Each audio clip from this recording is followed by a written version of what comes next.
Hello guys, welcome back to my YouTube channel. आज के हम लोग का वीडियो का टॉपिक है ये hymn to God the Father. इसको जॉन डन द्वारा लिखा गया था और एक बहुत ही छोटा सा पोएम है। इसको लाइन बाय लाइन भी एक्सप्लेन किए हैं। आप अगर वो वीडियो नहीं देखें तो इसके लिंक में जाइए, इस वीडियो के डिस्क्रिप्शन में लिंक दिया हुआ है, आप एक बार उसको जाके देखिए। इस पोएम में जो जॉन डन है वो अपने गॉड से, अपने भगवान से माफ़ी मांगते हैं, बहुत सारे पाप किए उस पाप का। तो चलिए बात करते हैं। ये hymn to God the father is a metaphysical poem. ये hymn to God the father एक मेटाफिजिकल पोएम है। It is written by the poet John Donne. इसको जॉन डन द्वारा लिखा गया है। The word hymn comes from Greek word hymnos. ये hymn जो वर्ड है ग्रीक वर्ड हेमन से लिया गया, विच मीन्स ये सॉन्ग ऑफ प्राइज। एक इसका मतलब होता है एक सॉन्ग ऑफ प्राइज मतलब स्तुति करना होता है। मतलब प्राइज मतलब स्तुति करना होता है। एक सॉन्ग ऑफ प्राइज मतलब स्तुति करना, मतलब हाथ जोड़ के वैसे भगवान को पूजा किया जाता है ना, उसी तरह से। तो हम मतलब होता है हिम मतलब होता है भजन होता है। It was published in 1633। इसको 1633 ईस्वी में पब्लिश किया गया था। When the poet John Donne use to write the poem then he leaves it to the readers what the readers thought about it. जब भी जो जॉन डन पोएट थे वो जब भी कविता लिखा करते थे ना, तो वो रीडर्स के ऊपर छोड़ देते थे कि रीडर्स इसके बारे में क्या सोचता है। When he was younger, sorry यहाँ यंग होगा, when he was young then he didn't believe on God and religious. जब मतलब छोटे थे ना, तो वो भगवान के ऊपर और धार्मिक चीज़ों के ऊपर और धर्म के ऊपर मतलब भरोसा ही नहीं करते थे। But when he was 14 year old then he thought about religious and believe on God. जब वो 14 साल के हो गए हैं तब उसको धर्म और रिलीजियस और भगवान पे भरोसा होने लगा, मतलब विश्वास होने लगा। And in this poem he said sorry for this scenes. और यही सब पाप जो किए हैं उसके लिए सॉरी बोल रहे हैं भगवान को।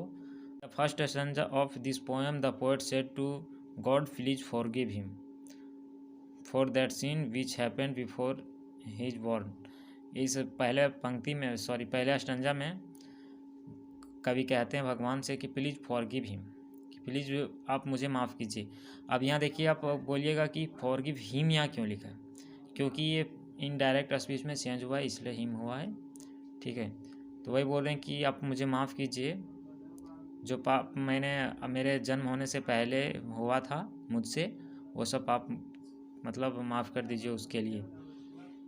इन this poem it seems that the two mens Adam and Eve both are lives in heaven. ऐसा माना जाता है कि दो आदमी एडम और ईव दोनों हेवन में रहते थे भगवान के साथ। Their life was passing with enjoy. उस सब दोनों का जो लाइफ था वो बहुत इंजॉय से बीत रहा था। But one day the God refuse to eat the fruits. बट एक दिन भगवान उसको फल खाने से मना किया। And both were ate on that day. और वो दोनों मतलब उस फल को खा गए। On that day the God was angry on him and thrown from heaven to earth. और उसी दिन भगवान उसके ऊपर गुस्सा किए और उसको वहाँ से नीचे फेंक दिए।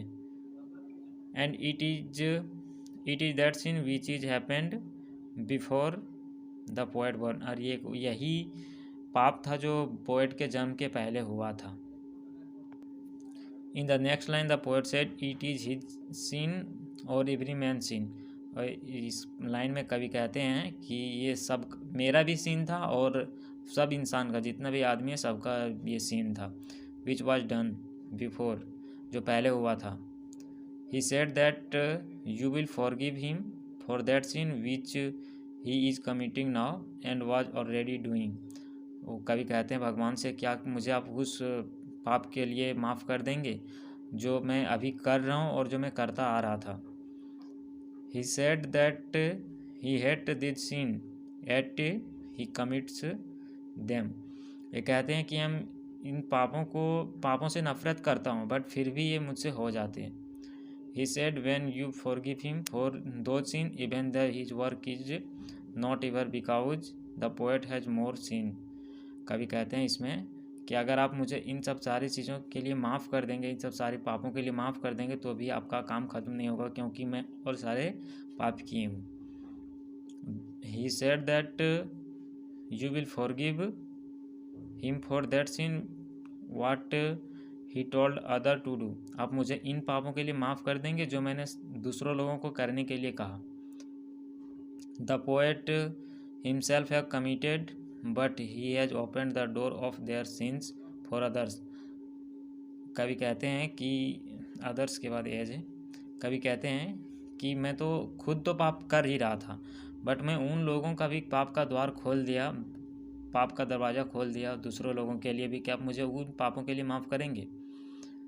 के बाद है he said that you will forgive him for that sin which he didn't sin there for 1-2 year but after that he started doing.